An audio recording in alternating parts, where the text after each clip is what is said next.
High friends, welcome back to my new mini blog.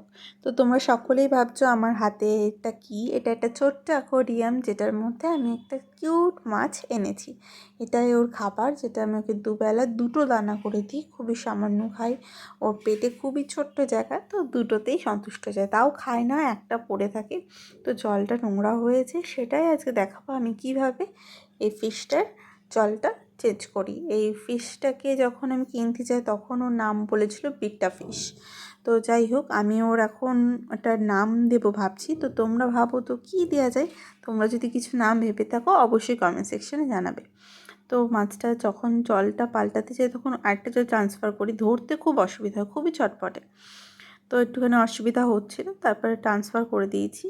দেখো কত সুন্দর কিউট। আমি রেড কালারটা নিয়েছি, আর অনেক ভ্যারাইটিস কালার ছিল। অ্যাপ্রক্স 300 রুপিস নিয়েছিল এটার দাম। একটু বার্গেনিং করে কমিয়েছিলাম। আর খাবারটা দানা বড় প্যাকেটও ছিল, ছোটো প্যাকেটও ছিল। আমি ছোটো প্যাকেটটা নিয়েছি। দেখো ওর এখন লাঞ্চের টাইম হয়ে গেছে, ও খেয়ে নিল। তো কেমন লাগলো তোমার আমাদের এই মাছটির সাথে পরিচয় করে অবশ্যই কমেন্ট সেকশানে জানাবে। একটা আজকে অনেক দিনের শখ ছিল অ্যাকোয়ারিয়াম, যেহেতু বাড়িতে সেরকম কোনো করার সুযোগ পায় না, ছোট্ট একটা অ্যাকোয়ারিয়াম কিনে এনে। ভিডিওটা ভালো লাগলে অবশ্যই সাবস্ক্রাইব করবে, লাইক করবে এবং কমেন্টসে জানাবে কেমন লাগলো। টাটা, দেখা হচ্ছে নেক্সট মিনি ব্লগে।